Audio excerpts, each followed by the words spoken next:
आदाब, मुंसिफ टीवी में आपका इस्तकबाल है। मुंसिफ जोहर की खबरों के साथ मैं हूं माहिरा गौहर। देखेंगे तमाम बड़ी खबरें। आगाज करेंगे हेडलाइंस के साथ।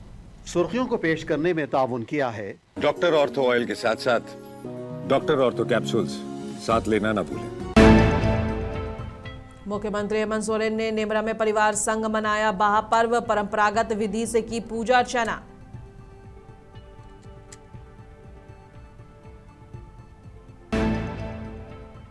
महापर्व पर कल्पना सोरेन ने झारखंड वासियों को दी शुभकामनाएं। प्रकृति और आदिवासी संस्कृति के सम्मान का दिया संदेश।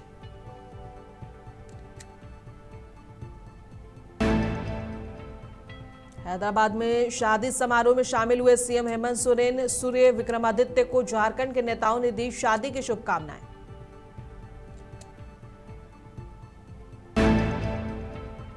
गिरिडीह में डीजे विवाद में युवक की चाकू मारकर हत्या। मंत्री सुदीव्य कुमार सोनू ने अस्पताल पहुंचकर घायलों का जाना हाल।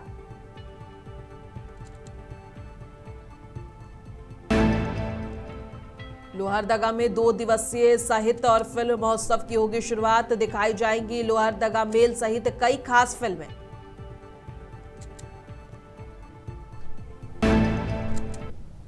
और आगाज करेंगे झारखंड के अहम और बड़ी खबरों के साथ। सबसे पहले खबर मुख्यमंत्री हेमंत सोरेन की। बता दें कि मुख्यमंत्री हेमंत सोरेन पूरे परिवार के साथ रामगढ़ जिला के अपने पैतृक गांव नेमरा में बुधवार को देर शाम पहुंचे और आज महापर्व में भाग लेकर पारंपरिक विधि विधान से पूजा अर्चना सीएम ने की। और बता दें कि चैत्र माह प्रारंभ होने से पूर्व मनाया जाने वाला यह पर्व संथाली समाज के लिए विशेष महत्व रखता है और इस अवसर पर गांव के जहेर थान में देवताओं के लिए पुवाल और प्रतीकात्मक घर बनाया जाता है। साथ ही आम और महुआ के फूल अर्पित कर परंपरागत पूजा की जाती है। वहीं सीएम हेमंत सोरेन ने भी पारंपरिक विधि विधान के साथ पूजा अर्चना कर राज्यवासियों की सुख समृद्धि और खुशहाली की कामना की है।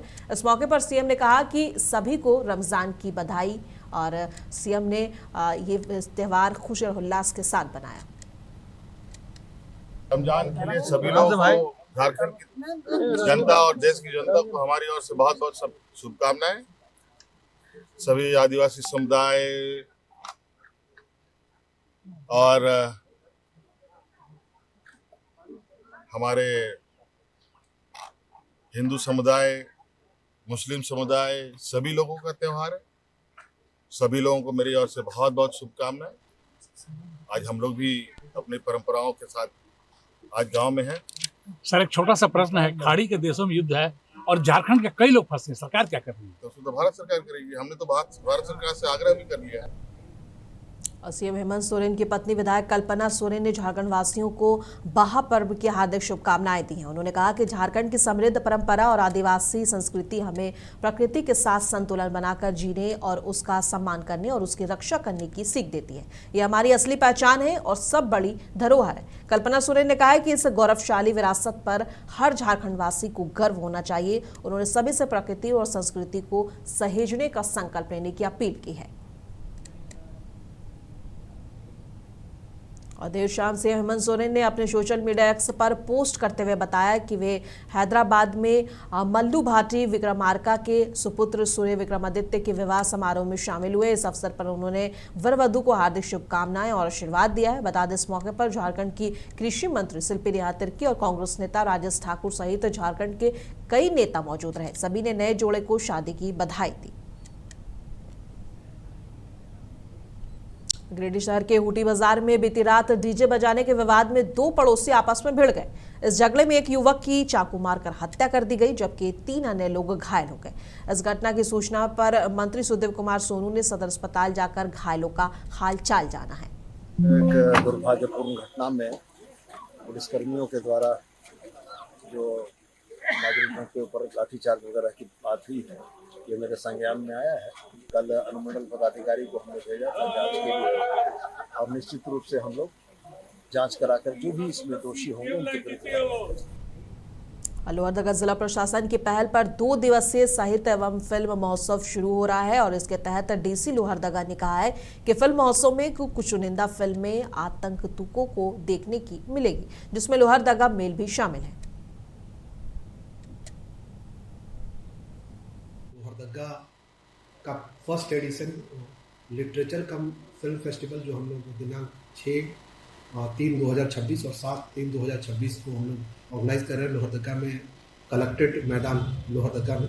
और यह खास इसलिए है क्योंकि अपने आप का ये पहला एडिशन है लोहरदगा के उससे, और दूसरा कि इसमें बहुत सारे पब्लिशर्स जो कि बुक पब्लिश करते हैं उनके स्टॉल्स रहेंगे, जिससे सभी बच्चों को या आम नागरिकों को जो लोहरदगा के हैं या जो साहित्य प्रेमी है, जो किताब प्रेमी है, उनको एक ऐसा स्टॉल मिलेगा जो कई बार उन्हें दिल्ली जाकर वो मंच मिलता है या कलकत्ता में जाते हैं, चाहे वो पार्क स्ट्रीट रोड हो या दिल्ली में पुराने दिल्ली का जहाँ पर उन्हें बुक्स की उपलब्धता होती है, उनके लिए एक अच्छा मौका रहेगा कि कलेक्ट्रेट ग्राउंड में आकर जो पब्लिशर्स बुक लगा है उसमें देखें, उनके जो प्रिय पुस्तक हो या वैसे पुस्तक जो उन्हें नहीं मिल पाता है लोहरदगा में, उन साहित्य के पुस्तकों को, उन कॉम्पिटिटिव एग्जाम के पुस्तकों को खरीद सकते हैं। साथ ही साथ इस लिटरेरी कम फिल्म फेस्टिवल में बहुत सारे हमारे लेखक पार्टिसिपेंट हैं। उसमें से एक महत्वपूर्ण है डार्क हॉर्स के राइटर। और राज्य में बीजेपी प्रवक्ता प्रतुल शाहदेव ने नीतीश कुमार और नितिन नबीन के राज्यसभा चुनाव के लिए नामांकन दाखिल करने पर अपनी प्रतिक्रिया दी है। उन्होंने कहा कि नीतीश कुमार बिहार के बड़े नेता हैं और राष्ट्र राजनीति में उनकी मजबूत पकड़ है। प्रतुल शाहदेव ने कहा कि बिहार की जनता उन्हें लंबे समय तक विकास फुरूज के रूप में याद रखेगी। देखिए, नीतीश कुमार बहुत ही बड़े नेता हैं बिहार के, राष्ट्रीय राजनीति में उनकी धमक है। विकास पुरुष और सुशासन बाबू के रूप में उनको लोग अरसे तक बिहार में याद रखेंगे। आप याद करें, जिन लोगों ने जंगल राज के दंश को देखा है लालू राबड़ी के काल में, उन्होंने ये भी याद रखा है कि 20 वर्षों में नीतीश कुमार जी ने कैसे बिहार के विकास के रोड मैप को तीव्र गति दी और उस अंधेरे से निकालकर उजाले की ओर ले आए। तो नीतीश कुमार जी का कद इतना बड़ा है, राजनीतिक कद इतना बड़ा है कि कोई और उनके लिए फैसला ले ये उचित नहीं। उन्होंने अपने राजनीतिक पड़ाव को जीवन में हमेशा वो निश्चित किया है। लोहियावादी रहे हैं साहब, जयप्रकाश आंदोलन की उपज हैं। तो उन्होंने जो डिसाइड किया, उन्होंने लिखा कि विधानसभा, विधान परिषद, लोकसभा जा चुका हूँ, राज्यसभा बच गया है, अब वहाँ की तैयारी है। तो हमें इसका सम्मान करना चाहिए, इसका कोई अर्थ नहीं देना चाहिए। यह बिल्कुल सही है कि नीतीश कुमार जी के नेतृत्व में एनडीए ने चुनाव लड़ा था, लेकिन नीतीश कुमार जी जब व्यक्तिगत रूप से निर्णय ले रहे हैं कि अब बिहार छोड़कर केंद्रीय राजनीति में राज्यसभा की शोभा बढ़ाएंगे, तो इसका सम्मान करना चाहिए। गोपालगंज जिले के हथुआ स्थित जमा मस्जिद कमेटी की ओर से रमजान के 15वें रोजे पर दावत इफ्तार का आयोजन किया गया। इस मौके पर करीब 1500 से अधिक रोजेदार और अकीदतमंद शामिल हुए। हथुआ प्रखंड के कई गांव के साथ साथ जिले के अलग अलग इलाकों से लोग इफ्तार में शरीक हुए। आयोजन को सफल बनाने में नगर पंचायत के सबीर खान और हसन रजा खान सहित कई लोगों ने अहम भूमिका निभाई और इफ्तार के दौरान भाईचारे और आपसी सौहार्द का खूबसूरत माहौल देखने को मिला। ये तो बहुत खुशी की बात है कि आज सारे हिंदू मुसलमान सब यहाँ इकट्ठा हुए हैं इफ्तार पार्टी में, और बहुत शानदार इफ्तार पार्टी रहा। यही तो इस देश की खूबसूरती है, गंगा जमुनी की खूबसूरती है। सारे जहाँ से अच्छा हिंदुस्तान हमारा, हम बुलबुले हैं इसके, ये गुलसिता हमारा। तो हम कहना चाहते हैं कि ये पूर्व जवार के जितने लोग हैं, सबका योगदान है, सबका कंट्रीब्यूशन है इस मस्जिद के बनने में, और आगे भी सभी लोग एकदम खड़े हैं इसमें सहयोग करने के लिए। तो हमसे ये है, गुजारिश है आप सब लोगों से कि इसी तरह से हर साल यहाँ पर इफ्तार पार्टी का आयोजन होता रहे और सब लोग यहाँ आके, पूर्व जवार के जितने लोग हैं हिंदू मुसलमान, सब आके यहाँ इफ्तार करें। जवार से आए हुए सभी नौजवान साथी, दोस्तों, बुजुर्गों, मैं सबका आभार प्रकट करता हूँ, खुशी जताता हूँ और हार्दिक अभिनंदन करता हूँ कि लोग आकर हम लोग को हौसला बढ़ाए हैं, हौसला अफजाई किए हैं और दावत अफ्तार में पार्टी में आकर ये यहाँ का नाम का रोशन कर दिए हैं। मैं इन लोग का सबका आभारी हूँ। सब नौजवान जो जितने हमारे दोस्त नौजवान साथी हैं, चचा हैं, भतीजा हैं, सब लोग मेहनत किया। मैं सभी का शुक्रगुजार हूँ और सबकी शुक्रगुजार को मैं अदा करता हूँ। और नीतीश कुमार के राज्यसभा जाने पर तेजस्वी यादव ने बड़ा बयान दिया था। उन्होंने कहा था कि उन्होंने पहले ही बताया था कि सरकार बनते ही नीतीश कुमार को कुर्सी नसीब नहीं होगी और आखिर में वही हुआ। अब इस पर तेजस्वी यादव के इस बयान पर पटना में बीजेपी के राज्यसभा सांसद भीम सिंह ने कहा है कि तेजस्वी यादव फालतू बातें करते हैं और जनता ने ऐसे बकवास करने वाले व्यक्ति को नकार दिया है। तेजस्वी यादव फालतू बात करते हैं, ऐसे फालतू व्यक्ति को जनता ने नकार दिया है। कुछ बोलना उनका काम है, कुछ से कुछ बोलते रहते हैं जिसका कोई बेसिर पैर की बातें हैं। अगला मुख्यमंत्री कौन होगा सर बीजेपी को? ये तो बहुत बड़ा सवाल है, हमारे स्तर से ऊंचा सवाल है। हमारे स्तर से, मैं एक सांसद हूँ, ये तय तो हमारा जो एनडीए का नेतृत्व है, जिसमें मुख्यमंत्री जी भी हैं, प्रधानमंत्री जी हैं, गृह मंत्री जी हैं, राष्ट्रीय अध्यक्ष नितिन नवीन जी हैं, ये लोग मिलकर तय करेंगे कि कौन होगा नहीं होगा। और रिटायर्ड लेफ्टिनेंट जनरल सैयद अता हसनैन को बिहार का नया राज्यपाल बनाया गया है। उन्हें वर्तमान राज्यपाल आरिफ मोहम्मद खान की जगह पर नियुक्त किया गया है। बता दें कि बिहार में ये नियुक्ति ऐसे समय में हो रही है जब नीतीश कुमार राज्यसभा जा रहे हैं। और बता दें, जनरल सैयद अता हसनैन भारतीय सेना के एक टॉप ऑफिसर, राजनीतिकार, विद्वान और लेखक के रूप में जाने जाते हैं। उन्होंने अपनी जिंदगी में 40 साल भारतीय फौज को दिया है। खासकर जम्मू कश्मीर में उन्होंने काफी साल फोर्स का नेतृत्व किया है। उन्होंने वहां जम्मू कश्मीर में 15वीं चिनार कोर की कमान संभाली थी। साथ ही विवेकानंद फाउंडेशन से जुड़े रहे हैं और सेंट्रल यूनिवर्सिटी ऑफ कश्मीर में चांसलर भी रह चुके हैं और नेशनल डिजास्टर मैनेजमेंट अथॉरिटी से भी जुड़े रहे हैं। अब वर्तमान राज्यपाल आरिफ मोहम्मद खान कहां जाएंगे, इसकी खबर फिलहाल आनी बाकी है। अब पटना में बिहार सरकार के मंत्री दीपक प्रकाश ने रिटायर्ड लेफ्टिनेंट जनरल सैयद अता हसनैन को बिहार का नया राज्यपाल नियुक्त किए जाने पर बधाई दी है। और उन्होंने कहा है कि बिहार की तरक्की विकास को लेकर वो किस प्रकार से बिहार सरकार का सहयोग कर पाए, इसको लेकर उनका कार्यकाल रहेगा। और उन्होंने बिहार विधानसभा के पूर्व अध्यक्ष नेता नंद किशोर यादव को नागालैंड का राज्यपाल नियुक्त किए जाने पर भी कहा है कि मैं उनको बधाई देता हूं। और उन्होंने आगे कहा कि वो अब एक नई भूमिका में रहेंगे। बधाई है और शुभकामना भी है। उनका कार्यकाल बिहार के लिए एक तरक्की को लेकर के, विकास को लेकर के और बिहार सरकार का किस प्रकार से वो सहयोग कर पाए, इसको लेकर उनका कार्यकाल रहेगा। नंद किशोर यादव जी को भी सर उनका साथ नंद किशोर जी को भी बहुत बहुत बधाई है, शुभकामना है। एक नए रोल में अब वो रहेंगे, बेहतर काम करें, इस बात को लेकर शुभकामनाएं। सैयद अता हसनैन को बिहार का गवर्नर बनाए जाने पर बीजेपी के प्रदेश अध्यक्ष संजय सरावगी ने कहा है कि बिहार के गवर्नर के तौर पर हमारे पास एक पूर्व सैनिक है, उनके पास बहुत अनुभव है और उनका कश्मीर मुद्दे को सुलझाने में अहम भूमिका रही है।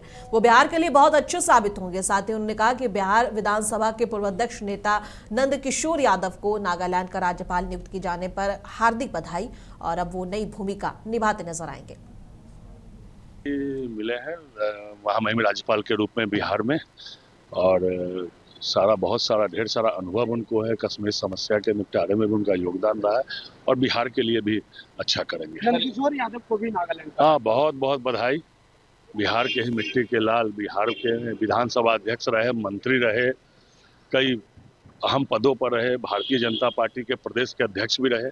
ऐसे आदरणीय नंद किशोर यादव जी को नागालैंड का महामहिम राज्यपाल बनाया गया है। केंद्र को भी बहुत बहुत हार्दिक आभार और आदरणीय नंद किशोर जी को भी। नीतीश कुमार के राज्यसभा जाने वाले फैसले से जेडीयू के अंदर जो कार्यकर्ता है और कई नेता है वो खुश दिखाई नहीं दे रहे हैं। कई बार नेता और कार्यकर्ता सामने आकर कह रहे हैं कि ये फैसला सही नहीं है। इसी क्रम में जेडीयू नेता अमरेंद्र दास ने जो है बिहार के सीएम नीतीश कुमार से मांग की है, अपील की है कि उन्होंने कहा है कि हमारी बस एक ही मांग है कि नीतीश भैया बिहार में ही रहे और सेंटर ना जाए। उन्होंने आगे कहा कि 2005 के बाद से राज्य को बदलने के लिए बहुत मेहनत की है नीतीश कुमार ने। और उन्होंने फिर PM Modi, home minister Amit Shah और नितिन नवीन से रिक्वेस्ट भी की है कि आप लोग सेंटर में रहें और नीतीश कुमार को बिहार में रहने दें। हमारी एक ही मांग है कि बिहार में हमारे नीतीश भैया जो हैं वो बना रहे, केंद्र माने नहीं जाए, इसलिए कि 2005 से पूर्व का जो बिहार था वह काफी बिखरा हुआ बिहार था। जब इन्होंने 2005 के बाद गद्दी को संभाले हैं तो कड़ी मेहनत करके यहाँ सुशासन कायम किए, न्याय के साथ विकास लोगों का हुआ, स्वास्थ्य के क्षेत्र में काम हुआ, शिक्षा के क्षेत्र में काम हुआ, रोजगार इतना मिला इस राज्य में जो भारत के किसी भी राज्य में इतना नौकरियां नहीं मिली। अदर राज्य के भी लड़कियां यहाँ पर नौकरी कर रहे हैं, इसमें इतना नेशनलिटी का भावना है। तो ऐसे मुख्यमंत्री को, ऐसे व्यक्ति को हम बिहार से क्यों देंगे जाने? और कोई भी अगर इनको बुला रहा है या कह रहा है तो मैं उनसे अपील करता हूं, माननीय नरेंद्र मोदी जी से और माननीय गृह मंत्री जी से और माननीय नितिन नवीन जी से मैं अनुरोध करता हूं कि आप तीनों केंद्र के शोभा को बढ़ाएं और यहाँ के शोभा को माननीय नीतीश कुमार जी जो है सो बढ़ाएंगे। जब तक जिंदा रहेंगे ये मुख्यमंत्री बना रहे। बिहार के सीएम नीतीश कुमार के राज्यसभा चुनाव के लिए नॉमिनेशन पेपर फाइल करने पर रिएक्शन देते हुए बीजेपी लीडर दिलीप जायसवाल ने कहा कि सीएम नीतीश कुमार लंबे समय से बिहार के पॉलिटिक्स में हैं और उन्हें मॉडर्न बिहार का आर्किटेक्ट माना जा सकता है। उन्होंने कल राज्यसभा के लिए अपना नॉमिनेशन पेपर फाइल किया। सेंट्रल लीडरशिप के गाइडेंस में और बिहार में नई सरकार बनने के साथ कई सपने पूरे होंगे।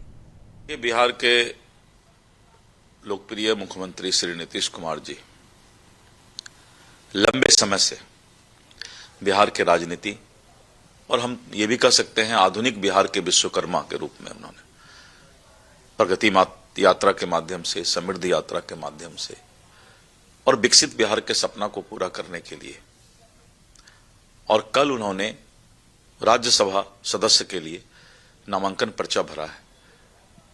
केंद्रीय नेतृत्व में रहकर और बिहार के जो नई सरकार बनेगी उनके सानिध्य में उनके सपना को साकार करने का काम करेगा।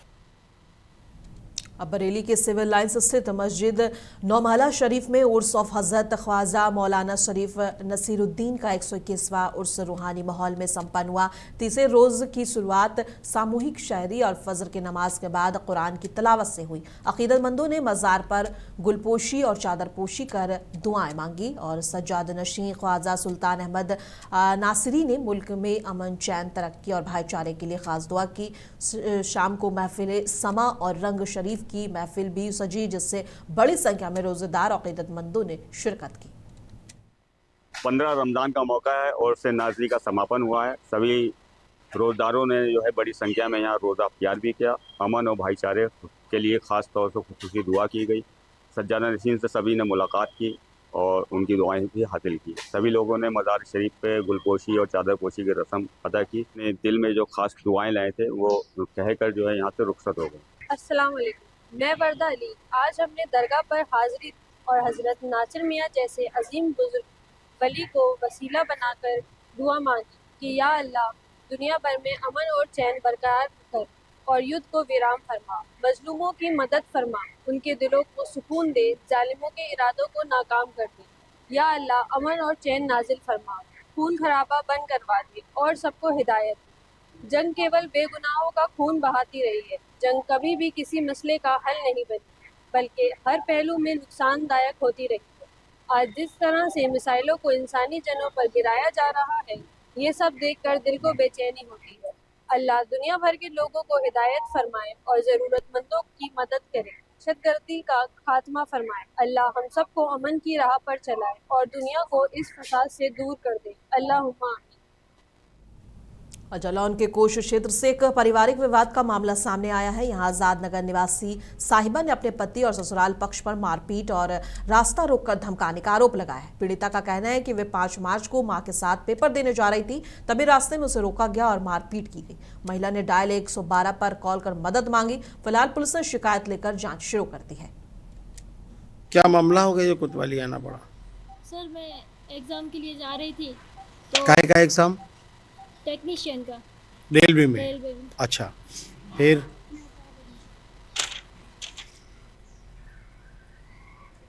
जी। तो देवन ने पुलिस भेज दी। मेरी मम्मी लेने आई थी तो उन्होंने पुलिस भेजी, तो वो कह रहे नहीं जाएंगी पेपर देने, तो उन्होंने वो लोग नहीं समझ पाए, तो फिर 2 स्टार को भेजा गया। तो उन्होंने कहा जाने दो पेपर देने, तो तुम चले जाना। तो वो कह रहे हम नहीं जाएंगे, हम कल सुबह इनको लेने चले जाएंगे। तो ऐसी बात हुई और फिर उन्होंने हम चले गए ऑटो में बैठ के। उन्होंने हमें पीछा फिर दुर्गा जी ने क्या कहा आपसे? यही बोला कि चले जाओ आप पेपर देने जाओ, ये आएंगे देने। अच्छा। आपको लेने आ जाएंगे। अच्छा। तो सर हम लोग ऑटो में बैठ के जाने वाले थे, हम और हमारी माँ। तो सर लोगों ने हम लोगों को पीछा करा, हम लोगों का, और अंडा पे हम लोगों को रोका, गाड़ी रोकी। देवन ने 8-10 लोग थे उनके साथ। तो हम लोगों ने गाड़ी वाले को रोका, सर हम लोगों को ले जाने दो अंकल, प्लीज़ ले जाओ हम लोगों को, हम लोग यहाँ किसी को नहीं जानते। तो उन्होंने कहा नहीं, और धमकी दी उनको कि अगर तुमने फौज में गाड़ी चलानी हो तो फिर इन दोनों को उतार दो। तो उन्होंने उतार दिया हमें। वहाँ आसपास दुकानदार थी जो, उन लोगों ने हम लोगों को फिर बचाया। आप पूछ सकते हैं वहाँ। और बिजनौर से एक बेहद सनसनीखेज खबर सामने आई है। यहाँ बदमाश मरीज बनकर अस्पताल में दाखिल हुए और डॉक्टर राजकुमार की गोली मार दी और इस फायरिंग में डॉक्टर की मौके पर ही मौत हो गई। घटना शिवालय हेल्थ केयर सेंटर की बताई जा रही है, जो नगीना थाना इलाके में पड़ता है। वारदात के बाद इलाके में हड़कंप मच गया है। पुलिस मौके पर पहुंचकर जांच में जुट गई है और शव को पोस्टमार्टम के लिए भेज दिया गया है। अस्पताल के बाहर भारी पुलिस बल की तैनाती कर दी गई है। देखिए, एक अनफॉर्चुनेट इंसिडेंट हुआ है आज शाम करीब 7 बजे। हॉस्पिटल में हमारे डॉक्टर साहब थे, वो काम कर रहे थे। एक अपराधी अभी आया है, उसने फायर किया जिससे उनको इंजरी हुई। हॉस्पिटल ले जाने पे उनकी डेथ हो गई है। हम लोग सभी पहलुओं से इन्वेस्टिगेट कर रहे हैं। सीसीटीवी फुटेज हमारे पास यहाँ के अवेलेबल हुए हैं। बाकी जैसा बताया जा रहा है कि एक मोटरसाइकिल भी यहाँ पे जो पॉसिबली उस अपराधी की है, उसके बारे में भी जांच कर रहे हैं। हम लोग सभी यहाँ मौके पे हैं। फील्ड यूनिट की टीम अपना काम कर रही है। सभी ऑफिसर्स जो भी हमारे पास इस केस से रिलेटेड डायरेक्शन से, उस पर हम लोग काम कर रहे हैं। सबको अभी मॉर्चरी भिजवाया जा रहा है। पंचायतनामा पोस्टमार्टम कराया जाएगा। परिवारीजनों के आने के बाद हम तहरीर लेकर के इसमें जो सुसंगत धाराएँ हैं उस पर हम अपराध पंजीकृत करेंगे और शीघ्र घटना का वर्कआउट करके जो अपराधी है, जो कल्प्रिट है, उसको हम लोग पकड़ेंगे और आवश्यक कार्रवाई करेंगे। दिल्ली में केंद्रीय युवा मामले और खेल मंत्री मनसुख मंडाविया ने कहा है कि पहली बार नवंबर में अहमदाबाद में फ्रेंचाइजी साइकिल लीग होगी। इससे 8 शहर आधारित या क्षेत्र आधारित टीमें होंगी और ये एक नए साइकिलिंग प्रतियोगिता की शुरुआत है। साइकिलिंग फिटनेस है और साइकिलिंग प्रदूषण का समाधान है। साइकिलिंग एक स्पोर्ट्स भी है और देश में पहली बार फ्रेंचाइजी बेस्ड साइकिल लीग का आयोजन नवंबर महीने में अहमदाबाद में हो रहा है। उसमें 8 सिटी बेस्ड या रीजन बेस्ड टीम होगी और पहली बार ये लीग के द्वारा साइकिलिंग कंपटीशन करेंगे। साइकिलिंग फिटनेस है, साइकिलिंग पोल्यूशन का सॉल्यूशन है, साइकिलिंग स्पोर्ट्स भी है। साइकिलिंग में ओलंपिक्स में अच्छे मेडल भी है और इंडिया में साइकिलिंग को स्पोर्ट्स के हिसाब से कम देखा गया है। ये साइकिल इंडिया लीग के द्वारा देश में साइकिलिंग कल्चर आगे बढ़ेगा, देश में स्पोर्ट्स कल्चर आगे बढ़ेगा, लीग कल्चर आगे बढ़ेगा। हमारा बहुत एक सुखद अनुभव रहा। पुणे में UCL 202 साइकिलिंग रेस का आयोजन हुआ था और ये आयोजन में 25 लाख से अधिक लोगों ने इवेंट को प्रत्यक्ष देखा। अच्छी व्यूवरशिप मिली। देश के लोग as a sports, cycling as a sports के रूप में साइकिलिंग को देखने लगे हैं और मोदी जी ने कहा है कि देश में हमें स्पोर्ट्स इकोसिस्टम डेवलप करने के लिए स्पोर्ट्समैन को स्पोर्ट्स के मैदान में रखना चाहिए। मुरादाबाद के फव्वारा चौक पर आज एक चलती कार अचानक आग की लपटे में घिर गई, जिससे इलाके में हड़कंप मच गया। कार चला रहे फुरकान ने समय रहते खतरा भांपकर बाहर कूदकर अपनी जान बचाई। गनीमत रही कि वो सुरक्षित रहे। दमकल विभाग की टीम तुरंत मौके पर पहुंची और 20 सड़क में भीषण लपटों के बावजूद काफी मुशक्कत के बाद आग पर काबू पा लिया गया। दिल्ली में बीजेपी नेता प्रवीण खंडेलवाल ने कहा है कि तेल कोई मुद्दा नहीं है। हमारी सरकार ने तेल के बारे में असली हालात को बहुत साफ पूरे देश के सामने रखा है और लेकिन कांग्रेस और दूसरी विपक्षी पार्टियों के साथ अजीब बात यह है कि उन्हें अपनी सरकार पर ही भरोसा नहीं है। हमारी सरकार ने बहुत प्रामाणिकता के साथ ऑयल के विषय में वस्तुस्थिति सारी देश को अवगत कराई है लेकिन कांग्रेस और अन्य विपक्षी दलों की विडंबना ये है कि उन्हें अपनी सरकार पर भरोसा नहीं है, लेकिन कोई भी व्यक्ति कुछ भी बात कहता है तो उनको उन पर ज्यादा भरोसा है। यह उनकी राजनीति का एक तरीका है, क्योंकि वो लगातार चुनाव हार रहे हैं, राजनीति में हाशिए पर जा रहे हैं, तो चीजों को कैसे विवाद में डाला जाए, विरोध और आरोप को कैसे उसके साथ जोड़ा जाए, इस राजनीति को वो लोग कर रहे हैं। और यही कारण है कि जनता उनसे दूर भाग रही है और ये लोग अब धीरे धीरे करके राजनीति में इररिलेवेंट होते जा रहे हैं। मुंसिफ जौहर की खबरों में बस इतना ही। कल फिर मिलेंगे इसी वक्त, तब तक के लिए देश दुनिया की तमाम खबरों के लिए बने रहें मुंसिफ टीवी के साथ।